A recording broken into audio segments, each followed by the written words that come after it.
سوال ہے، موزوں اور جرابوں پر مسح کرنے کی مدت کتنی ہوتی ہے؟ یہ آج کل سردیوں میں یہ بڑا امپورٹنٹ سوال ہے۔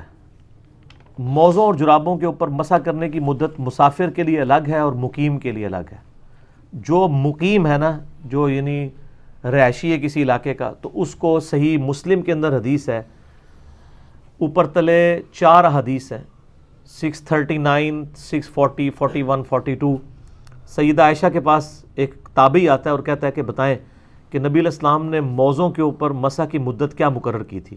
یہ چمڑے کے جو موزے ہوتے ہیں، اسے خفین کہتے ہیں عربی میں، اور جو جرابیں والے جو موزے ہیں ان کو ہم جرابین کہتے ہیں عربی میں۔ یہ دونوں سنت ہے، جیسے پگڑی الگ سے سنت ہے، ٹوپی الگ سے سنت ہے۔ تو سیدہ عائشہ نے کہا کہ تم علی ابن ابی طالب کے پاس جاؤ، ان کا وقت نبی علیہ السلام کے ساتھ زیادہ گزرتا تھا سفر و حضر میں، وہ تمہیں مدت بتائیں گے۔ اچھا، اس حدیث سے یہ بات پتہ چلی کہ سیدہ عائشہ جو سینکڑوں صحابہ کی استاد ہیں، ان کو بھی کسی مسئلے کے اندر ایشو ہوتا تھا تو مولا علی سے پوچھتی تھی۔ ایک تو یہ پتہ چلا، دوسرا ان کے الفاظ دیکھیں کہ مولا علی کو مجھ سے زیادہ قرب حاصل تھا نبی علیہ السلام کا سفر و حضر میں، حالانکہ بیوی سے زیادہ تو کوئی قریب ہی نہیں ہوتا، لیکن ان کی بات ٹھیک تھی، کیونکہ نبی علیہ السلام کی تو ایک وقت میں 9 بیویاں تھیں، ٹوٹل 11۔ آپ ساری بیویوں کو سفر میں نہیں لے کے جاتے تھے، قرعہ اندازی کرتے تھے، کبھی کسی بیوی کا نام نکل آتا تھا، کبھی کسی کا، جیسا کہ وہ سیدہ عائشہ پہ جو افک والا مسئلہ ہوا تھا، جو تہمت لگی تھی برائی کی، اس میں سیدہ عائشہ ساتھ تھی۔ صلح حدیبیہ کے موقع پہ ام سلمہ ساتھ تھی۔ ہر موقع پہ ڈیفرنٹ بیوی کے نام قرآن نکلتا تھا، لیکن سیدنا علی تو ہر سفر میں حضور کے ساتھ ہوتے تھے، سوائے ایک سفر کے جو تبوک کا سفر تھا۔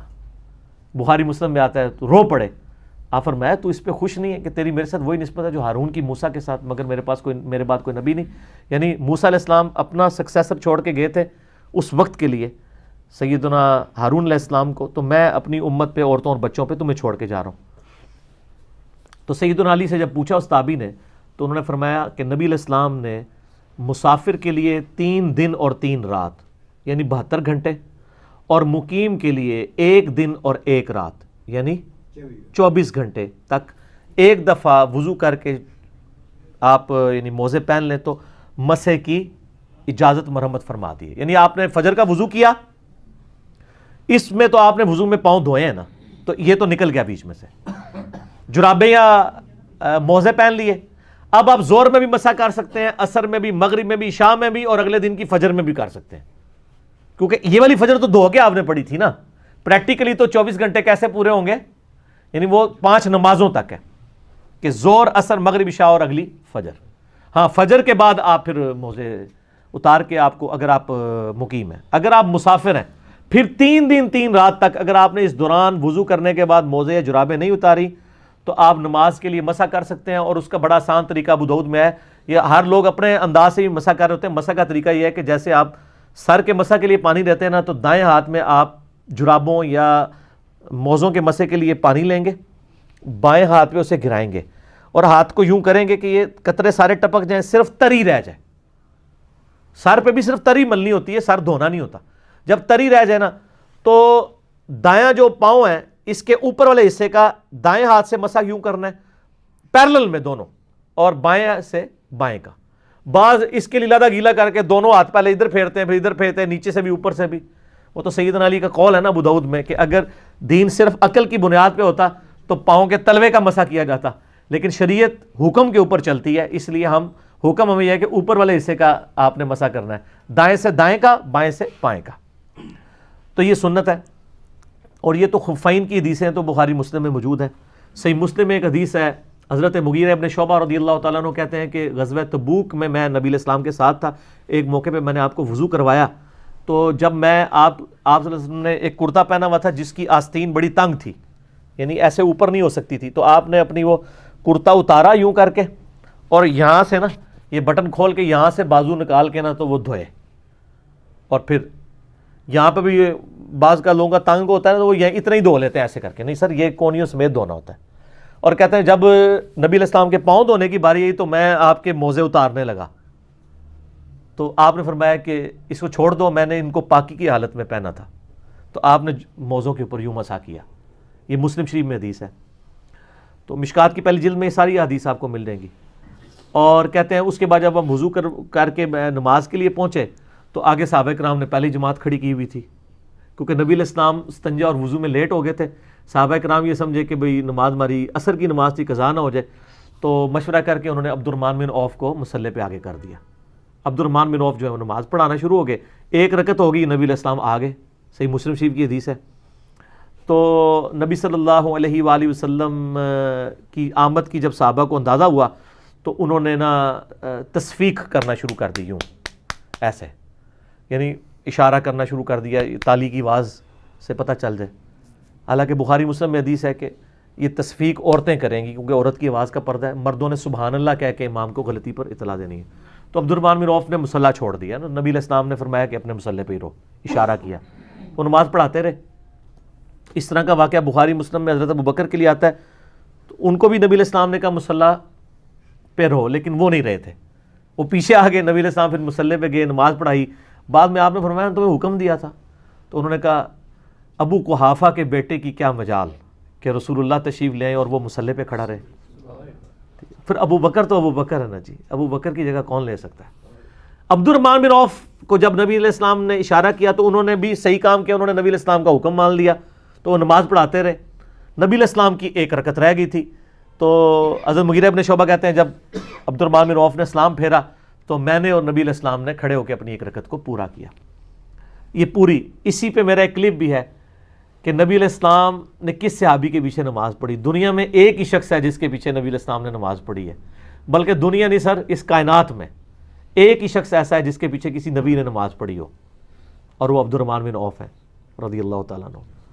حضرت ابوبکر نے تو مصلی چھوڑ دیا تھا، اس لیے ان کے پیچھے نماز نہیں پڑھی، آپ نے خود آ کے مصلی سے مانگ لیا. تو یہ ایک ایسا اعزاز ہے جو کسی صحابی کو حاصل نہیں ہے، تو اس میں بھی موجود ہے. پھر جامعہ ترمذی کے اندر آپ کو ایک پورا چیپٹر ملے گا جورابین پہ مسا. اب یہ کیا کرتے ہیں، کہتے ہیں موزے چمڑے کے ہونے چاہیے، چمڑے کے ہونے چاہیے. وہ چمڑے والی حدیثیں لادا ہے، جرابوں والی لادا ہے. یہ جورب تو لفظ ہی عربی کا ہے، آپ جا کے عربی ڈکشنری میں لکھے جورب کہتے ہیں کپڑے یا اون کا ایسی چیز جو پاؤں پہ پہنی جاتی ہے، چمڑے کی ہونی ضروری نہیں ہے. البتہ امام ترمذی نے لکھا ہے کہ وہ جراب موٹی ہونی چاہیے جس سے جسم باہر نہیں ڈھلکے. ہماری جتنی جرابیں یہ موٹی ہوتی ہیں، باریک جراب تو ہم کوئی پہنتے ہیں، وہ عورتیں گرمیوں میں شاید کوئی پہنتی ہیں جس میں جسم نظر آتا ہے، کیونکہ اصل مقصد تو یہ ہے نا کہ جسم ڈھانپا جائے. جو مسلم شریف میں حدیث ہے قرب قیامت میں عورتیں ایسا لباس پہنیں گی کہ جسم ننگی نظر آئیں گی. تو جسم ڈھانپنا ہوتا ہے نا مقصد، پاؤں کی سردی ڈھانپنے کا مقصد ہے نا کہ آپ موٹی جراب ہی پہنے. تو ہماری یہ جرابیں جتنی ہوتی ہیں نا چائنا کی یا پاکستانی، یہ موٹی ہیں، اور ان کے اوپر اگر آپ تری والا ہاتھ رکھیں نا تو پاؤں گیلے نہیں ہوتے.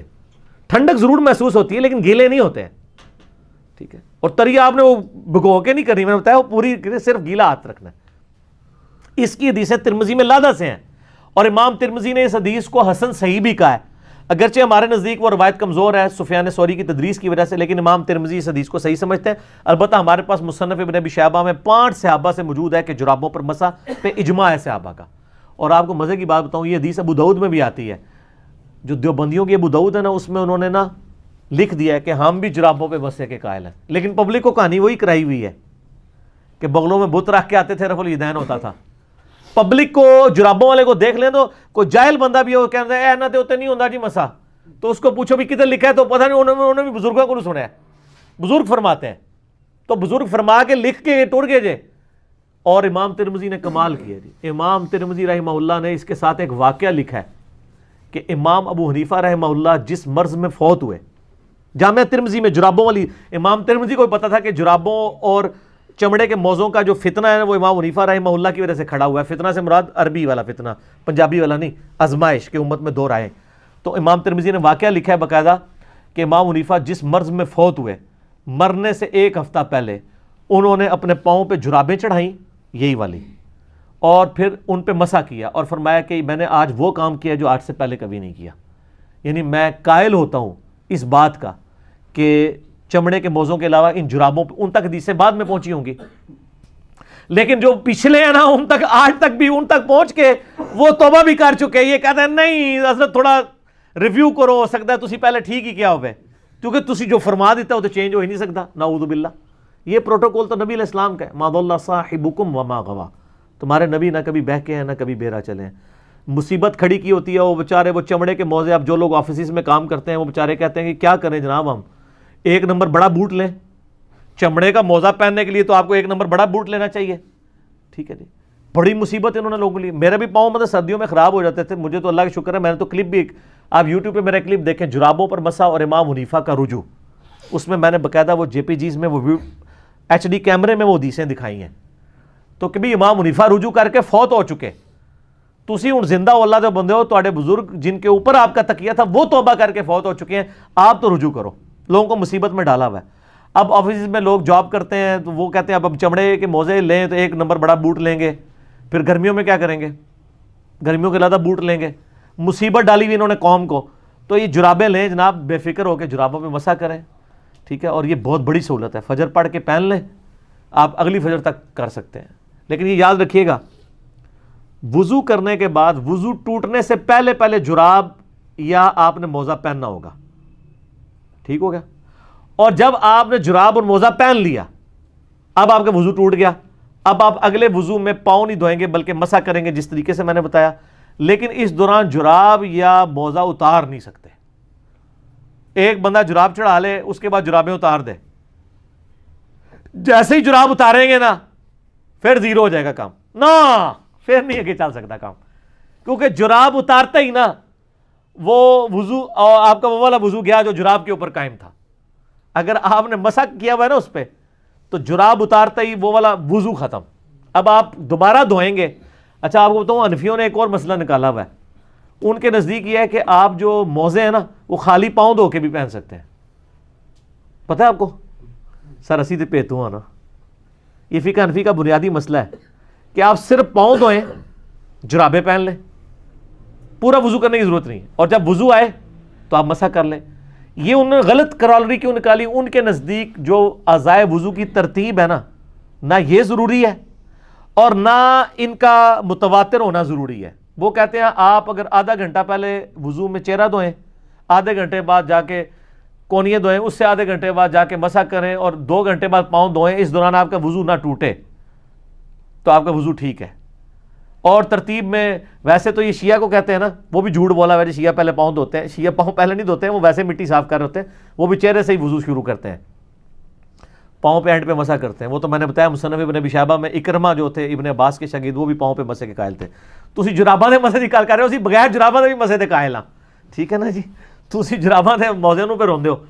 تو وہ اس میں ان کے نزدیک یہ ہے کہ اگر کوئی پاؤں وضو میں پہلے دھو لے، چہرہ بعد میں دھو لے، مسح، یہ سر فقہ حنفی مجھ سے زیادہ نہیں کوئی جانتا، میں تو یہ ساری چیزیں پڑھاتا رہا ہوں، ٹھیک ہے نا. اللہ تعالیٰ مجھے معاف کرے، آمین تے کہہ دو یار، ہس دیو تسی، منوں نہیں معافی دی ضرورت، ٹھیک ہے. اگرچہ میں معافی ایک شعر کے انداز میں مانگتا رہتا ہوں کہ نہ میں وہابی نہ میں بھابی، میں ہوں مسلم علمی کتابی. اس میں میرے ایک رجوع بھی ہوتا ہے. لوگ تو اپنی غلطی کے اوپر رجوع کرتے ہوئے ڈرتے ہیں، ہم تو خوشی محسوس کرتے ہیں کہ شکر اللہ نے ہدایت دے دی ہے. تو ان میں یہ موجود ہے کہ آپ، لیکن حدیث میں یہ ہے کہ آپ نے وضو کر کے پہننا ہے، ٹھیک ہے. اور دوسری طرف بخاری مسلم میں حدیث موجود ہے کہ نبی علیہ السلام موزوں پر اور پگڑی پر مسح کرتے تھے. ہم ادھر حنفیوں سے پوچھتے ہیں یہ پگڑی آپ نے چمڑے کی پہنی ہوتی تھی یا کپڑے کی؟ سر سوال ہے نا. یہ تو کہتے ہیں نہیں جی آپ اگر جراب بھی پہنے تو اتنے کلومیٹر تک آپ ننگے پاؤں چل سکتے ہو، پھٹے نہ. یہ ساری شرائط جو آپ کہانیاں کراتے ہیں پگڑی پہ کر سکتے ہیں. کپڑے کی جو پگڑی ہے اس کو اگر ہم پاؤں پہ لپیٹیں تو یہ تو پھٹ جائے گی. تو نبی علیہ السلام تو کپڑے کی پگڑی کے اوپر بھی مسح کر لیتے تھے بغیر چمڑے کی. وہ تو آپ بتائیں. اسی کے تحت میرا یہ موقف ہے کہ جو عورت ایک دفعہ وضو کر کے حجاب پہن لے نا تو وہ 5 نمازوں تک حجاب کے اوپر بھی مسح کر سکتی ہے، اس کو ضرورت ہی نہیں کرنے کی، کیونکہ نبی علیہ السلام نے تو پگڑی پہ بھی مسح کیا ہے. اسی طرح جو لوگ پرماننٹلی یعنی پگڑی پہننے والے، ٹوپی والے تو بعض کا یوں اتار دیتے ہیں نا، پگڑی اتارنا آسان کام نہیں ہوتا. پگڑی جنہوں نے پہنی ہوتی ہے نا وہ پھر پہنی رکھتے ہیں پورا دن، وہ بار بار نہیں اتارتے. ٹوپی تو ہے نا کبھی آیا گرمی میں سائڈ پہ رکھ دی، پگڑی تو نہیں اٹھائی ہے، تو ایک پراپر باندھ دی جاتی ہے نا. تو پگڑی کے اوپر آپ مسح کر سکتے ہیں. سر پگڑی کپڑے کی ہو تو مسح ہو سکتا ہے، تو سر چمڑے کے موزوں، چمڑے کی تو نہیں ہوتی، کپڑے کے موزوں کے اوپر کیوں نہیں مسح ہو سکتا؟ اون کے موزوں کے اوپر کیوں نہیں ہو سکتا؟ امام ترمذی نے باقاعدہ لکھا ہے. اور ہم کہتے ہیں کہ موٹی ہوں جرابیں، اور موٹی وہ آپ والی نہیں ہیں. اب وہ کہتے ہیں اتنی موٹی ہوں کہ آپ اس کو پہن کے یہ کوئی امام ترمذی، یہ خود انہوں نے کہانیاں کری ہیں. ਉਹ ਕਦੇ ਕਿਆਮਤ ਤੱਕ ਤੁਹਾਨੂੰ ਜਰਾਬ ਨਹੀਂ ਲੱਭਣੀ ਕਿ ਇੰਨੇ ਕਿਲੋਮੀਟਰ ਤੁਸੀਂ ਪਥਰੀਲੀ ਜ਼ਮੀਨ ਤੇ ਚੱਲਦੇ ਰਹੋ ਫਟਣਾ, ਉਹ ਤੁਹਾਡੇ ਮੋਢੇ ਵੀ ਫਟ ਜਾਣਗੇ, ٹھیک ہے نا. یہ کوئی شرط نہیں ہے, شریعت نے ایک آسانی دی تھی, آپ نے آسانی امت سے چھین لی ہے, آپ نے کہانیاں بنا دی ہیں. تو ہم آپ کو بڑی بات کرتے ہیں کہ امام ابن ابی شیبہ نے المصنف ابن ابی شیبہ میں ایک باب باندھا ہے پاؤں پہ مسح کرنے کا بیان, اور وہ اس میں کئی تابعین سے لے کے آئے کہ وہ تو عام وضو میں بھی پاؤں کے اوپر ڈائریکٹ مسح کر لیتے تھے, چاہے جائے کہ آپ جرابوں کا مسح نہیں مان رہے. اس میں سیدنا اکرمہ کے بارے میں آتا ہے, سیدنا حسن بصری کے بارے میں آتا ہے صحیح سند کے ساتھ. ایون شیخ زبیر علی زئی صاحب نے تو اکرمہ والا اثر بھی لکھا ہے الحدیث رسالے میں کہ وہ پاؤں پہ مسح کیا کرتے تھے. ٹھیک ہے, تو خالی پاؤں پہ مسح ہو جاتا ہے تو جراب والا تو اونٹتے تو ہاتھ بننے کے یار نہیں یار تھی جراب تو کر لو, خالی نہ کرو. ٹھیک ہے, یہ سر کہانیاں ختم نہ, پرانیاں گلاں ہو گیا. ٹھیک ہو گیا جی. ہاں اگلا سوال.